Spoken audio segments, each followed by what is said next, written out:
So there I was, standing there at the Holiday Inn, reservation for July the 22nd, supposed to check in at 3 p.m., thinking I had made a reservation for July the 21st to be able to check in right at that moment. Imagine me. Imagine me. I was like, bruh, I, at what point am I going to lose my shit? Because I'm just trying to get home. I'm just trying to get home. So, the lady, basically, she was like, you should call Priceline. She was like, I know what you did.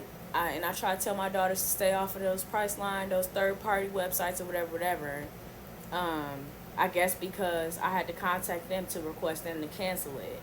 And she was like, I will cancel it because I know that this was a mistake. But, you know, just letting you know, next time, try not to do that. And she's giving me this lecture, and all I could think was, this is not helpful, but I hear you. So I sit down, and I'm thinking, what am I about to do? I do not have anywhere to stay. It is like 12. At this point, it's almost 1 o'clock. I'm exhausted. I'm exhausted. I'm so tired. I was tired, still tired from Friday. And so she looks at me, she goes, here's what I could do for you. Mind you, I'm the only person in the lobby. She's like, I have one no-show. If they don't show up by 3:30, that's when I do my audit. And if they don't show up, I could give you that room. But the earliest I could check you in is like 10 to 4. At this point in time, it's like 1:17 in the morning. And I'm like, okay. I was like, I could do that. And so I sit on the couch. I just start calling people, talking to people, texting people on Facebook, on Instagram. My eyes are starting to get dry. I'm exhausted. And then by 3, I remember I looked at the clock. It was like 3:07. I had fallen asleep. She came over. She woke me up. And she was like, I could check you in now. It was past 4 o'clock. And I finally got up to my room. I could tell that she was concerned about my safety because she kept looking at me. But also, she tried to put me in a room on the first floor. And that room, somebody was already in it. I don't know what happened. But what she said was, I'm going to put you close to me. So that way if something happens, you know, you'll be right here. That didn't work, so she had to put me on the second floor. She told me, go in there. She was like, just go to sleep, get some rest. And if you need anything, we'll be downstairs. I was like, all right, cool. So I slept until like 10 the next morning. And I was just really concerned because my flight had been canceled. I'd had so many canceled flights at this time. I was like, I might as well just become a resident of Georgia because what the fuck? So I get up and I start trying to problem solve. All right, I have one pair of clean clothes left. That's it. So maybe I should wash my clothes. I'm like, all right, I got to eat. Delta didn't give me no vouchers for nothing, so I have to spend my own money. I'm not rich. I work in education. So we got to figure out what we're going to do. Take my behind down to the Waffle House. And one of my friends used to live in San Diego, moved to Atlanta. I call her, so we make a plan so that I can come out to her house. Long story short, I go out to her house, and her partner used to work for the airline. So he's like, well, tell me what your flight number is, and I can try to figure it out. So he's trying to figure it out, like, is it going to be canceled? Is it going to be delayed? While I was at their house, my flight was supposed to leave at 10:38, got delayed until 1:53 in the morning. I said, they going to cancel that. They going to cancel it. I know they're going to cancel it. And he also told me, he was like, yeah, they're probably going to cancel that because we don't fly out like that. Not that late. I was like, all right. So I'm sitting there. I'm like, what am I about to do? What am I about to do? So we start coming up with all these plans. Okay. Because I had gotten the hotel for 2 nights. Because I knew they was going to cancel it. I knew they was going to cancel it. So I got the hotel for 2 nights instead of 1 night. I said, all right, if I get over there, they cancel it. I can stay in the hotel room another night. And I'll find my way back up here. Because if you've been to Atlanta, they live on one part of the Atlanta. The airport is another part of Atlanta. So I was far from the airport. I was like an hour away. I was like, all right, if I get down there, they cancel it, I'll go back to the hotel and I'll just come back tomorrow. So that was one plan. Another plan was I get down there, if they cancel it, I can just make my way back up to their house and just stay there and we'll figure it out. So we was making plans. I got on the app and miraculously this bitch was working.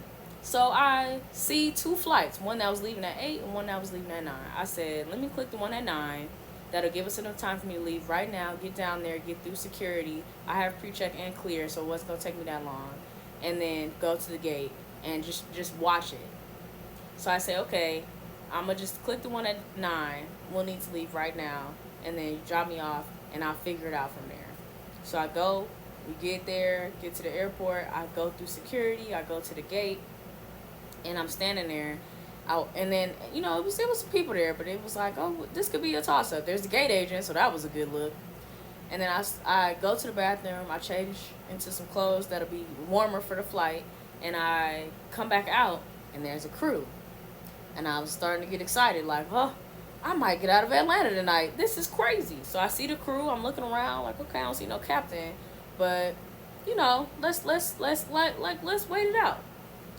I see the pilots walk up. I say, oh, we getting out of here today, boy. We getting out of here today. So I go.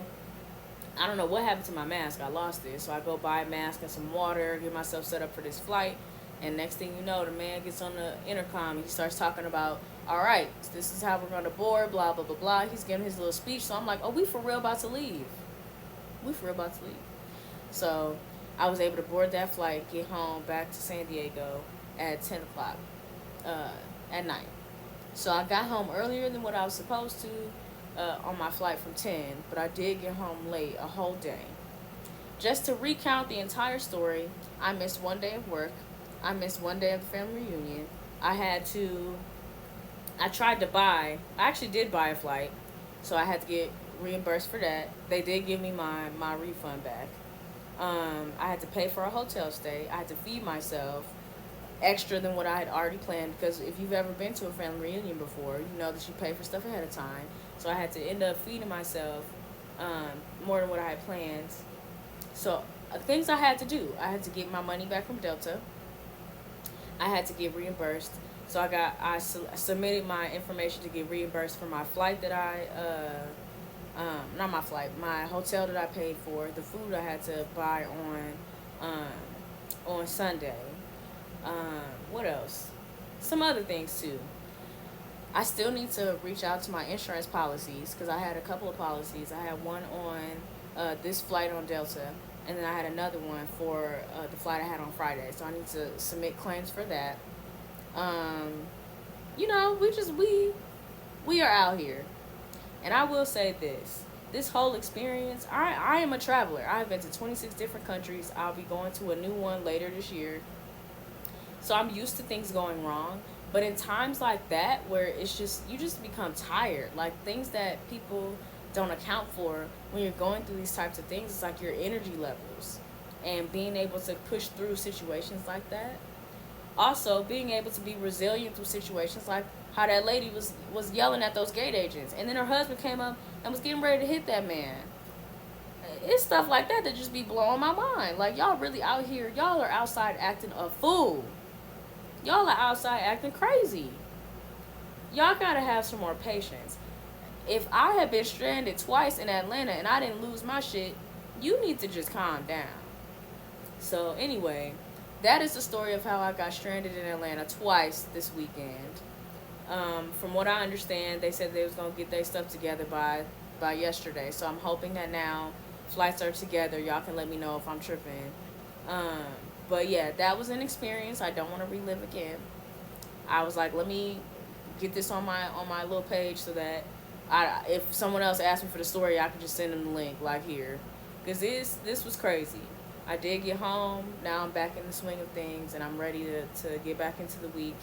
But that was crazy, and I hope that whoever it was, CrowdStrike, Microsoft, Delta, these banks, whoever got impacted by this is okay, and they're back at home and they're safe. But it's just a sign of, like, how we rely so much on these computers and all this technology that when shit goes left, we don't know what to do. We don't know how to handle ourselves. So I'm just saying. Anyway, that is how I was stranded in Atlanta twice this weekend.